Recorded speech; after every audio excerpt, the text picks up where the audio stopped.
Chander is a lawyer and political analyst also joining us. And Very true. See, if you look at it at this stage, there is a supplementary prosecution complaint which has been filed. Matter is already pending before the court.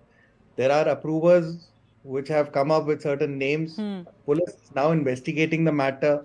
For investigating the matter, they need to make certain arrest and then investigate. They cannot investigate by sitting at home.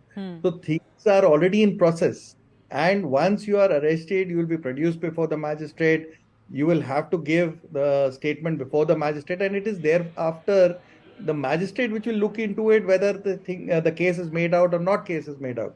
But that is not something for, it's too early at this stage, premature at this stage to start discussing what the court is view going to be, because court is now going to rely only on the documents produced before it.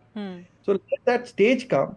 At this stage, it's too early to discuss all this. So Sumit, very quickly, the fact that two leaders, or at least in case of Manish Sisodia, under whom the excise department came directly, the fact that he hasn't managed to get bail for so long, what is the message does that send? Does that send the message that yes, the charges are very serious, the courts must have seen something on record, which is why bail is being refused? Shivani, when it comes to bail, there are basically three things or three parameters that the court needs to see. One is that whether the accused is a flight risk, whether he'll run away. Second, whether he may or may not influence the Yes. witnesses in some manner.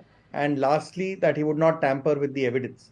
If three parameters are concerned, the courts normally grant a bail where they think they are in a position to either influence a witness or tamper with the evidence or is a flight risk, then the bail normally is not. In this case, I think this is what has gone against Manish Sisodia, that he has been in a position of influence and thus can influence both the witnesses and the evidence in this case, and which is why you suggest he is not getting bail. Very quickly.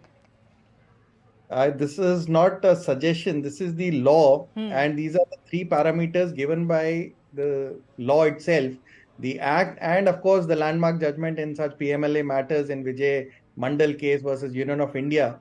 The Supreme Court has also clarified these issues. So these are law requirements. Police possibly needs the accused for certain interrogation purposes. The court, after seeing the evidence, have felt that police, if they require the custody of or the remand of the accused, the court has granted that.